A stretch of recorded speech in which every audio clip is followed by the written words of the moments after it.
With God's name, merciful benefactor, merciful redeemer, this is our 21st day of the 21-day Facebook Live challenge, and I'm in my backyard, as you notice in the background. I love this natural environment, and I thought it would be fitting to close out these 21 days. This is not the end of my sharing with you live on Facebook. No, it's probably just the beginning, but it's certainly been a wonderful, wonderful 21 days. I'm extremely grateful for having an opportunity to share some of my deepest concerns and thoughts, and I pray that you benefited from it greatly as well, those of you who have joined in with us. Who's just joined? Odette, good to see you, Odette. We have been successful in these last 21 days of getting over 1,300, I think 1,363 views the last time I looked, which is certainly a success in terms of just being able to share and have someone receive it. See, because if you're just talking, there's no communication unless there's a giver and a receiver, and the communication process is complete. So let's move on. I have some real precious thoughts that's been on my mind and percolating in my soul for some time, and that is this whole idea of the need to rethink slavery, American slavery. And it couldn't be a time more fitting than what just occurred just this weekend in Charlotte, Virginia.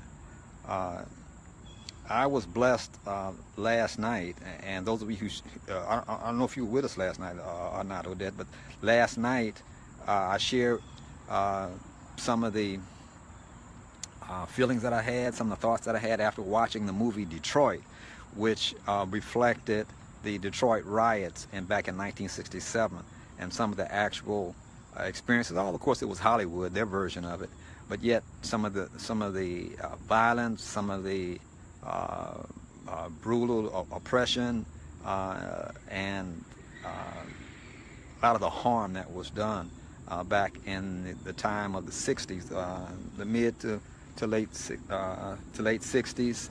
1964, there was the Harlem riot. Then 65, of course, there was Watts, where I was present. Pardon me. I was present and experienced that, and I shared some of those feelings and thoughts last night. Of course, and then there's 1967, and then there was riots in Newark as well as Detroit, and we talked about that last night. And I didn't know at the time, when I shared with you all yesterday, that all that was going on in Charlotte. I usually don't watch the news, but from time to time I'll get wind of. So I got wind of what happened in Charlotte, and I've been doing some catch-up since then. Penny, good to see you. James, good to see you. Just sharing backdrop on the subject today, Rethink American Slavery, in light of what's happening in Charlotte, Virginia this weekend. In case you don't know, again, I didn't know myself until I got wind of it this morning, and I've researched it since. But the white supremacists, the KKK, across the board, those that are calling themselves the alt-right, I think they're calling themselves now.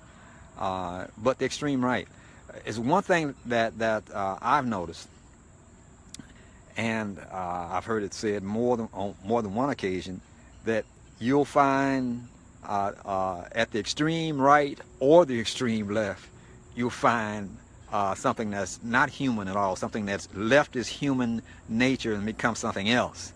And some people might call it wickedness or the devil. You can put whatever label you want to put on it, but it's far from the middle. And you'll find the truest thing to, I'm outside, you're hearing the helicopter flying over right now.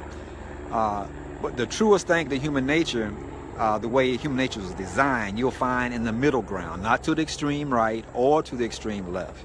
At either of those extremes, you're going to find some serious problems coming out of human beings. Anyone going to that level of extreme. So you want the best out of your life? Find the middle ground and spend your time in the middle ground. Okay, so let's move on, because I don't want to spend a lot of time on this subject, but this subject is extremely important, and I'm going to present it in a way maybe that you've never heard presented before. Now, before I do that, I did promise you that before the 21 days was out, I would share with you what I've developed as a system for myself to get the most out of a day. I call it my max out routine, or my max out process. And let me just share that with you very quickly. At another time, I'll actually go into more detail and explain exactly what I do, how I do it, why I do it, and the kind of results I've gotten. But for now, I'll just share it with you so we can get into the real subject matter, the meat of the subject matter for today. And that is, again, to rethink American slavery. Now, I do this on as often as possible, as close to every day as I can get. I'll start the day without getting out of the bed. I'll lay there. Well, I say that. Let me back up. I usually get up and say my prayers first. First thing in the morning, I'll get up and say my prayers. Then I'll go lie back down after saying my prayers. And that's the first awakening of my soul coming back to from that deep sleep state and to the light of day or consciousness. Usually I get up just before the sun comes up and say my prayer. After that, I go ahead and I lie back down, and I go through a meditation for a few moments, and then I get into a type of a visualization of my life.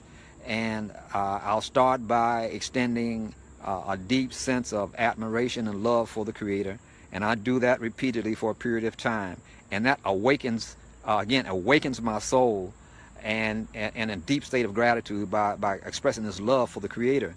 And then I turn that love inward and express this love for self, for myself. And I go through my whole life experience, and at different levels and stages of my life, I express love for all those stages of my life, for the whole of my life. And I'm grateful for it, and I'm showing love for it, and I'm expressing that love and actually embracing myself.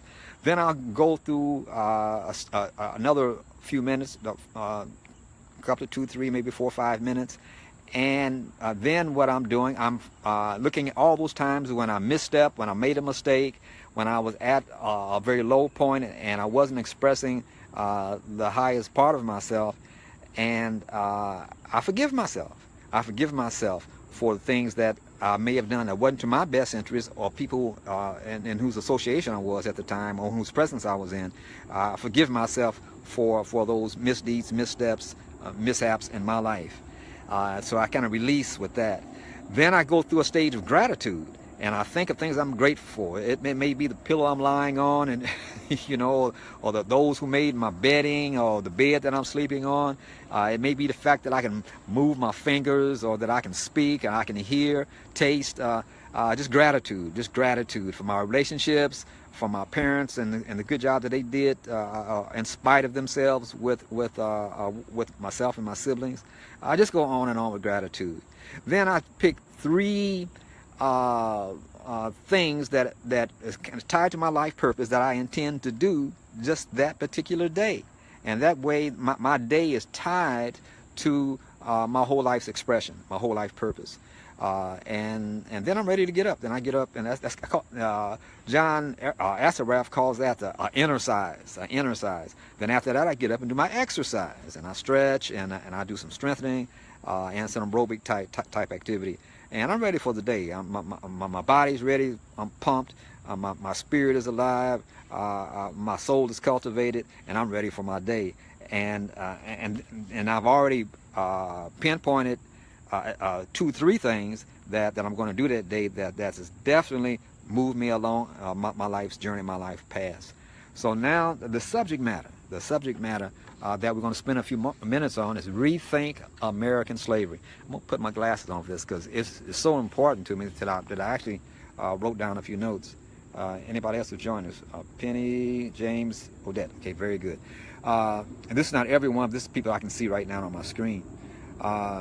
In this process, I think it's very necessary, again, that we all rethink American slavery, especially the African American people, because this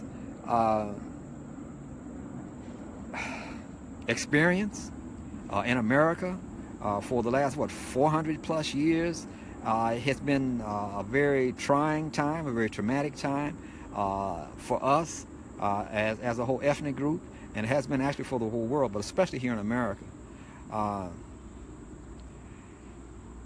And till date, we have not processed this information. I'm talking about the African American people. We have not processed this experience and given our version of it in terms of looking through our eyes, our perception, and just relating to it in terms of its true meaning, its true purpose, in the light of human history. And that's how we're going to approach it today. Yes, we're going to look at slavery not just as an isolated time period itself or an event, but American slavery in the light of human history. Again, I don't have the time to go into any depth with it, but at least I'm going to introduce the concept. Rashid, assalamu alaikum. Good to see you, brother. When talking about rethinking American slavery, I think the most important thing is to realize that we have to trust that there's a universal movement. There's a universal movement of life. Yes, Sonia. Oh, my good friend, Sonia. I don't know if she's still in Los Angeles or not, but I knew her and her family well. Good to see you. Good to see you. We're talking about rethinking American slavery. Again, I have a view on it that I don't think most by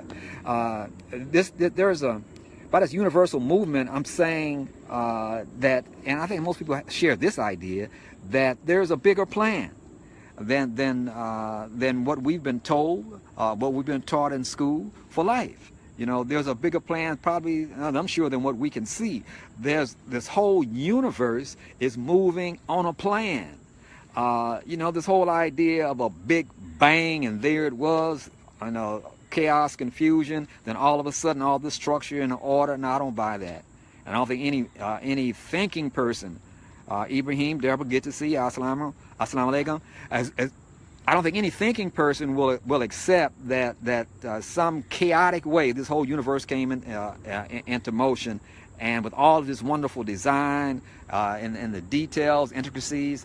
I mean, just look at those trees behind me and the sky behind. I mean, I can look at the blade of grass out here. Look at this whole human body. You know, the tip of the human finger. The scientists haven't figured that out yet.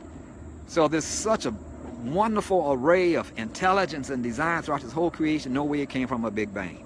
So there's a movement, a plan for the whole universe.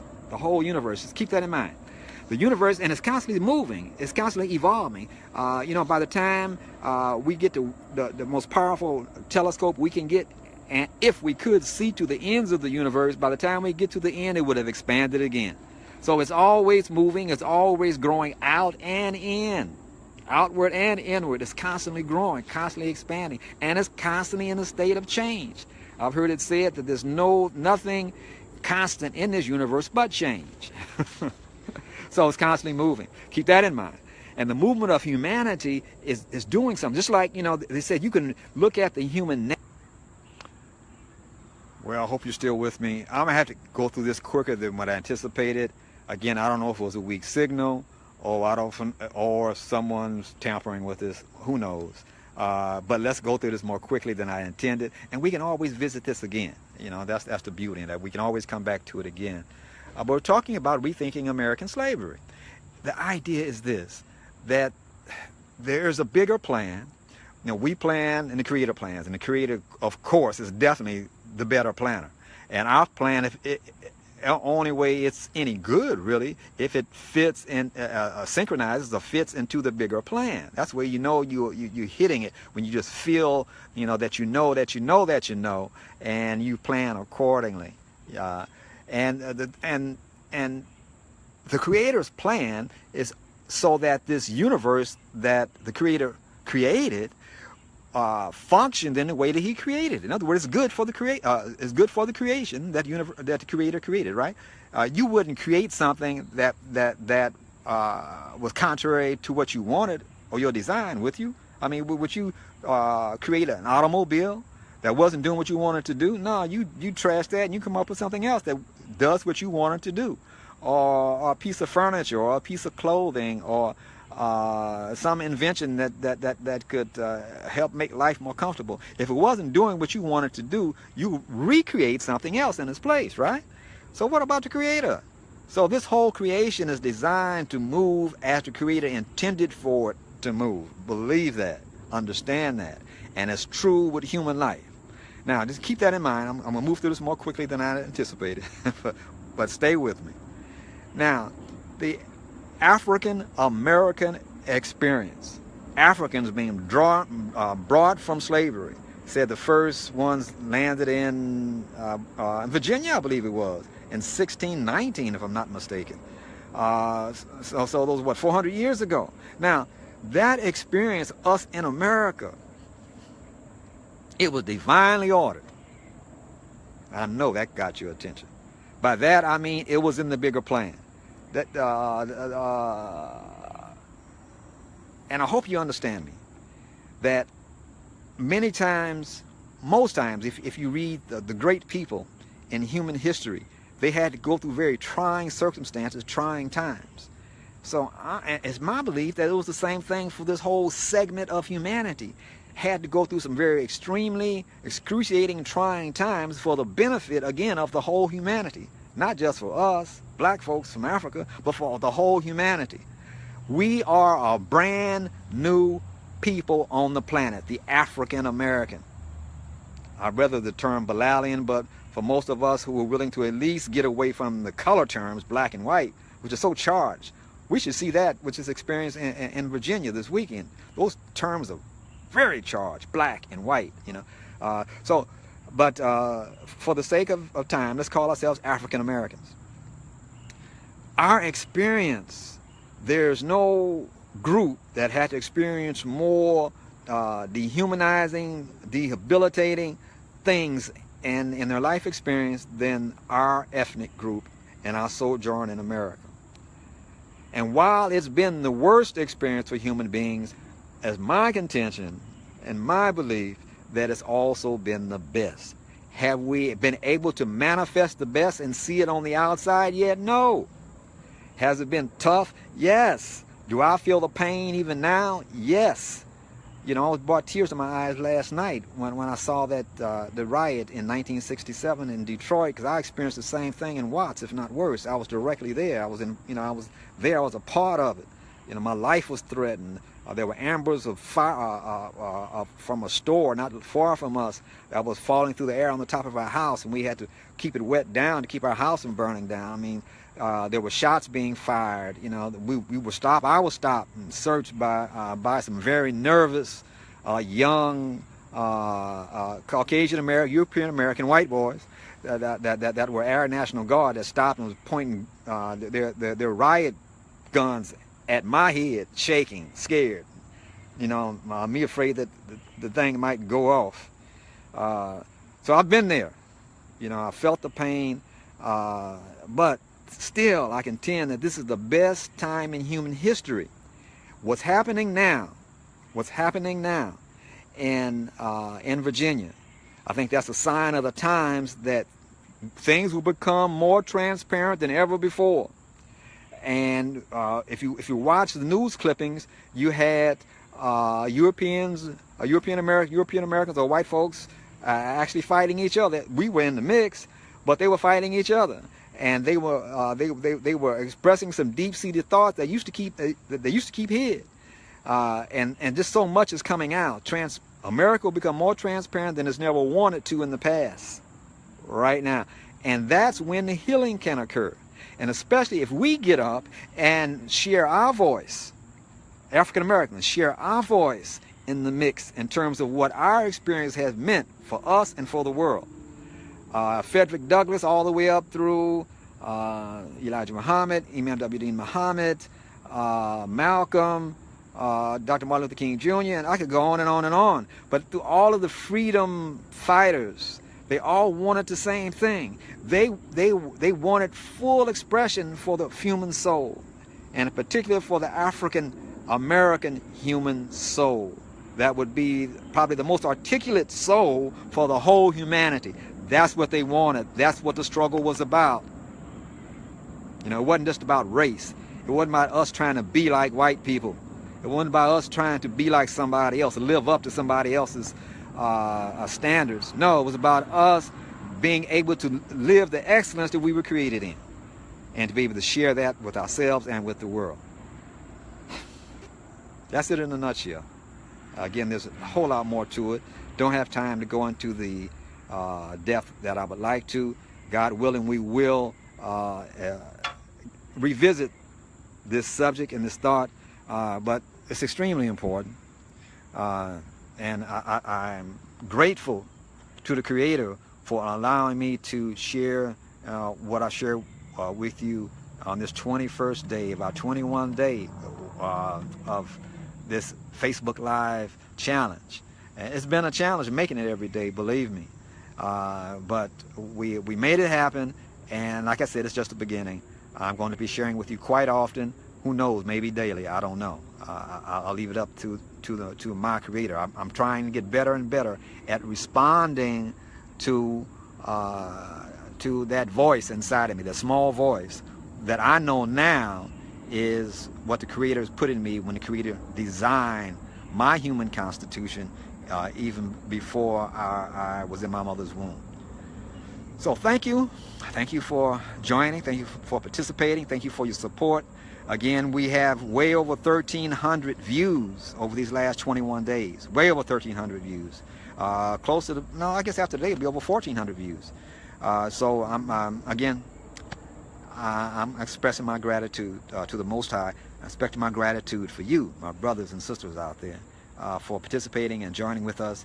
And I hope and pray that you benefited just half as much as I have in the exchange. This is your brother in peace and prosperity, William Safir, and we'll see you again. We'll communicate again, God willing.